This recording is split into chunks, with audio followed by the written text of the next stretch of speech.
जैसा कि आप टाइटल में देख रहे हैं कि इम्प्लांटेशन फेल्योर क्यों होता है, ये टॉपिक आज उसी लिए लिया है मैंने जिसमें सारी रिपोर्ट्स नॉर्मल होती हैं। मतलब आपका ओवुलेशन हो रहा होता है, ट्यूब खुली हुई रहती है, शुक्राणु अच्छे रहते हैं, एंडोमेट्रियम की थिकनेस भी बहुत अच्छी रहती है, लेकिन बार बार आपको प्रेगनेंसी टेस्ट करने पर निगेटिव रिपोर्ट ही हाथ आती है। चाहे वो नेचुरल तरीके से आपने ट्राई करा हो, चाहे आपने आईवीएफ कराया हो, चाहे आपने आईयूआई कराया हो।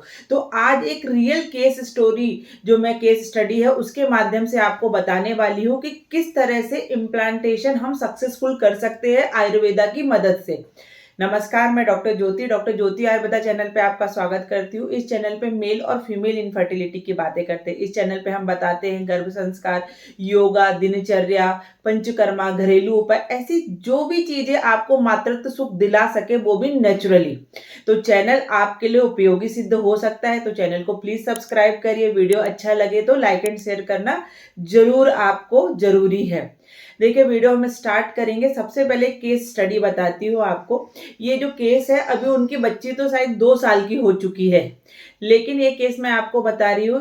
अंकिता मेरे पास आई थी, अंकिता मेरे पास रतलाम से आई थी और उनका इस तरह की केस हिस्ट्री थी कि वो पहले भी कंसीव करने के लिए ट्राई कर चुकी थी। साइकिल बहुत पेनफुल थी, लेकिन कंसीव नहीं कर पा रही थी।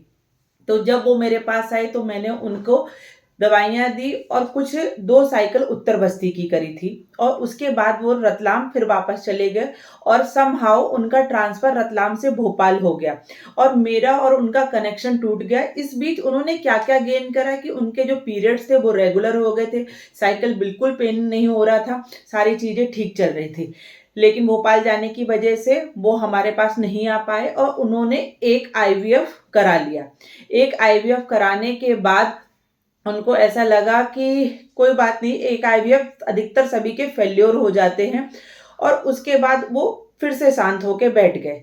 उसके बाद जब उन्होंने दोबारा आईवीएफ कराया, दोबारा आईवीएफ में भी असफलता उनके हाथ लगी, दोबारा आईवीएफ में भी असफलता लगी, जबकि ऐसा बोलना था डॉक्टर्स का कि एम्ब्रियो बहुत अच्छे बन रहे हैं।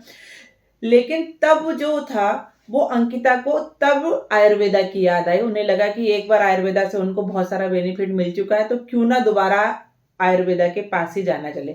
आईवीएफ फेल्योर के तुरंत बाद जब वो मेरे पास आए तो जब मैंने देखा कि उनकी बॉडी में बहुत ज्यादा इन्फ्लामेशन था।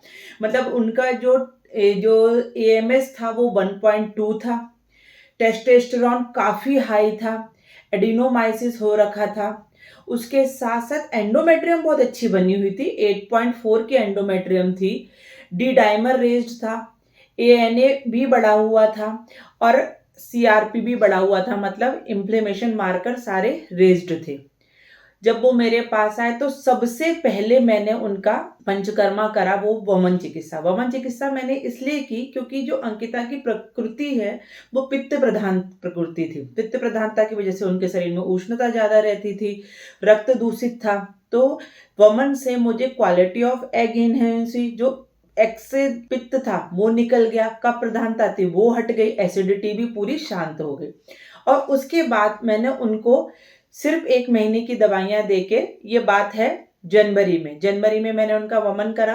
1 महीने की दवाइयां देके मैंने उनको भेज दिया यहाँ से और 1 महीने दवाइयों के बाद फिर उनका पीरियड आया और उसके बाद फिर उन्होंने बोला मैडम मैं इस साइकिल उत्तर बस्ती के लिए आना चाहती हूँ, लेकिन उस साइकिल भी हम उत्तर बस्ती नहीं कर पाए एनी हाउ, क्योंकि मुझे कहीं बाहर जाना था। तो फिर मैंने 1 महीने की नेक्स्ट दवाइयां फिर से भेज दी और उसके बाद जो रिपोर्ट आई वो आपको मैं बताऊंगी तो आप सुन के शॉक्ड रह जाएंगे। मेरे पास अंकिता का फोन आया कि मैम मेरे पीरियड मिस्ड हो गए हैं और जब मैंने यूपीटी चेक करी है तो वो पॉजिटिव रिपोर्ट आई है। आप सोचिए, सिर्फ एक पंचकर्मा, 2 महीने की दवाइयां, 2 आईवीएफ ऑलरेडी फेल्योर हो चुके थे, 3 आईयूआई उससे पहले वो कर चुकी थी और उनके जो एम्ब्रियो थे वो फ्रीज रखे हुए थे। उनका ऐसा कहना था कि मैम पंचकर्मा के बाद लगेगा तो एम्ब्रियो ही ट्रांसफर करा लेंगे, जो एम्ब्रियो अभी भी फ्रीज्ड रखे हुए ही है।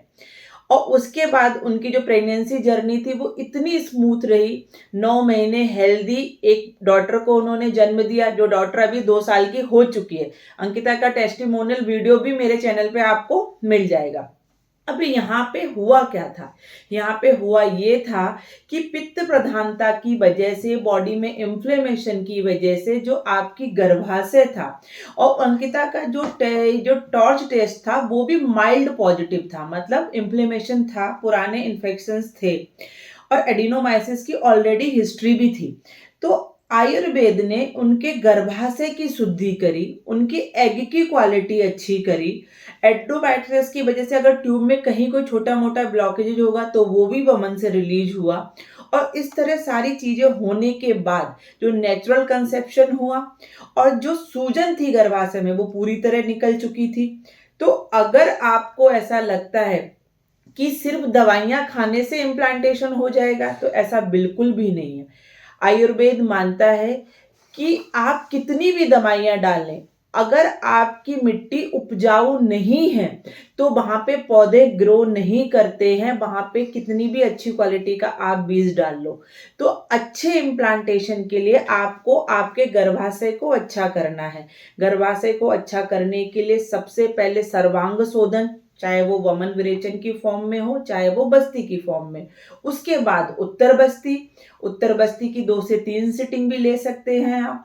उसके बाद आयुर्वेदिक दवाइयाँ, आयुर्वेदिक दवाइयों में हमने उनको ऐसी दवाइयाँ दी जो गर्भाशय का पहले तो शोधन करके फिर स्तंभन और पोषण करे। जैसे हमने अशोक क्षीरपाक दिया था, शतावरी क्षीरपाक दिया था, फल सर्पी दिया था। यहाँ पे उनको हमने इस तरह की आहार योजना बनाई थी जिसमें वात प्रकोप ना हो, मतलब उनको रात को 7 बजे के बाद कुछ नहीं खाना था, जो आहार था वो स्निग्ध था। उसके साथ-साथ उनको योगा, प्राणायाम, दिनचर्या, इस तरह की सारी चीज़ें कराई थी और 9 मंथ तक गर्भिणी परिचर्या, मतलब 9 मंथ तक मैंने यहाँ इंदौर से भोपाल दवाइयाँ सेंड करी थी। हर महीने अकॉर्डिंग टू मंथ या बीच में कभी-कभी वॉमिटिंग हो गई तो उनकी दवाइयाँ, इस तरह पूरी जर्नी जो प्रेगनेंसी की थी वो बहुत स्मूथ रही। तो अगर आपको ऐसा लगता है कि सिर्फ़ दवाइयाँ खाने से इम्प्लांटेशन होगा, तो बिल्कुल नहीं है। उसके लिए शरीर शुद्धि, गर्भाशय को स्वस्थ करना, गर्भाशय को रेडी करना बहुत ज़्यादा ज़रूरी है। तो ये जर्नी थी आईवीएफ फेल्योर से नेचुरल कंसेप्शन की। तो अगर आप भी चाहते हैं नेचुरली कंसीव करना, तो अब आपको आपकी रिपोर्ट मेरे साथ शेयर करनी है। डॉक्टर ज्योति आयुर्वेदा का जो व्हाट्सएप नंबर आपको स्क्रीन पे दिख रहा है, उस पे आपकी रिपोर्ट्स भेजिए। मुझे कमेंट में लिखिए कि आपको क्या दिक्कत आ रही है। तो उसी तरह आपकी समस्या का समाधान करेंगे और हम आपकी मातृत्व की जर्नी में हम आपके साथी बन सकते हैं। तो आप एक हाथ बढ़ाइए, एक हाथ हमने बढ़ाया है, तो फिर ये यात्रा बहुत सुखमय रहेगी। तो आप नेक्स्ट किस टॉपिक पे वीडियो चाहते हैं, वो ज़रूर कमेंट करिए। चैनल को सब्सक्राइब करिए, वीडियो अच्छा लग रहा है तो लाइक एंड शेयर करिए। नमस्कार।